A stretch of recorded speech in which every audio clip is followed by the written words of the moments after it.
Good afternoon, ladies and gentlemen. Today we're looking at the essay question, critically evaluate the effect of screen time on children. The position I've taken up on the topic is I believe that major screen time viewing by children can cause physical and mental issues. I have three sources that are going to back me up and back up my theory and show factual evidence on how and why screen time causes these issues. Now, the first source that we're going to look at is this one here. Shows the source because it's from 2014 and it has a good perspective on what they believed back then. The source is quite long, it has a lot to read, but it does show a perfect perception on what they believed. The source looks at associations between physical activity, leisure time screen use, and depressive symptoms among children, Australian children. Studies were done, and up to 33% of children actually came back with high depressive symptoms. The tables below explain why.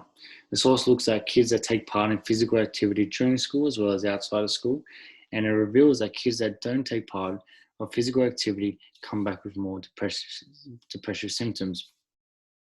The tables below will show these were the tests that were recorded here, and it shows all the numbers of the kids and the areas. Below again, it shows all the numbers and percentages of kids that took part in physical activity, the ones that also didn't take part in physical activity, and it really looks deep in depth of the topic. In conclusion, the study explains that more research is needed. However, it does give you a good perspective on the effects that kids suffer when they don't go through physical activity, resulting in them having too much screen time. I believe this source supports my position very well and is very accurate. Even though it does inform us that more research is needed to be done, the topic proves through surveys that kids spending time on leisure screen use instead of physical activity really does contribute to mental health issues such as depression.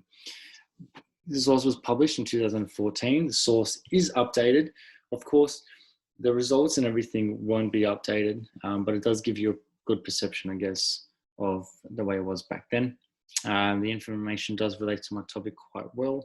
It has all the authors up here, and right below it shows you all their credentials and the universities that they come from within Australia. All the authors that are giving out information are all credited in the relevant areas. It's an educational website because it's ending in edu. Data was derived from Healthy Neighbourhood study that's funded by National Health and Medical Research Council and Deakin University. The purpose is to inform everyone, and there doesn't seem to be any signs of bias. The information is factual and proven, and it leaves it open for an open discussion. The next source that we're going to quickly look at is this one here, Screen Time for Children, Good, Bad, or It Depends. This source is from 2019. It has a good perspective on what they're looking at now. The source talks about positives and negatives of screen use and informs the reader that if kids are to watch good shows like cartoons and not fighting, killing movies, it can have a positive effect on the kids. It explains the Royal College of Paediatrics and Child Health did a study and found out that kids would spend 2.5 hours a day on the computer, 3 hours a day on their phone, 2 hours on television, and that's all in one day. The study goes on even further and informs us that results show that kids are linked to poor mental health because of the high screen time use. The kids showed signs of not a healthy diet, poor mental health, they had less energy and higher obesity rate. However, the source does say in the conclusion that the results can't be concluded and that more research needs to be done, just like our first source.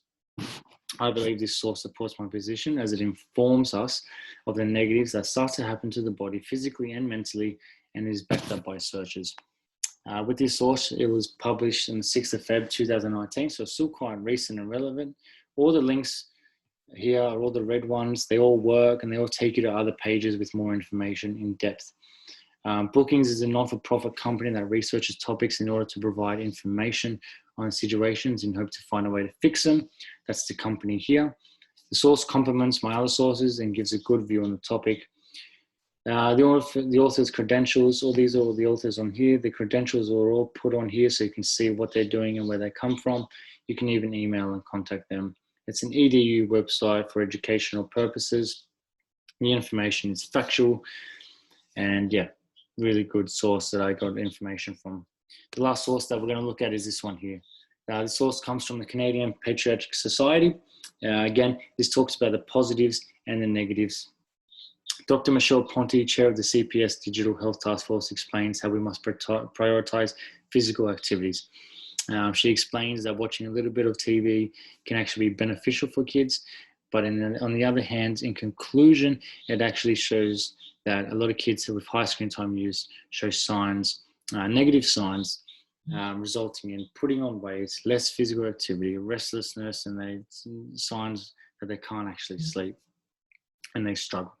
The source supports my position very well as it explains in depth the detailed negative side effects, which was found through studies and research. It does explain the positive effects it can have on children. However, majority results show that kids tend to suffer more than what they gain from it.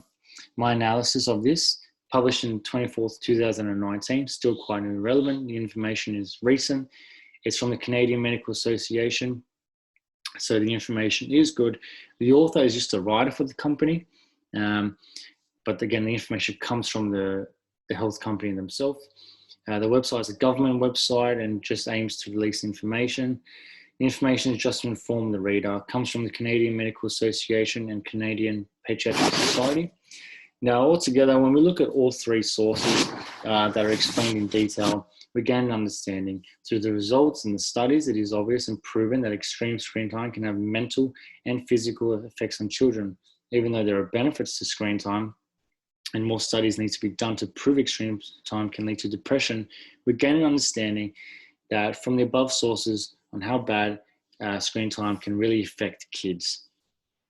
Thank you for listening. I hope you gained an understanding. Thank you.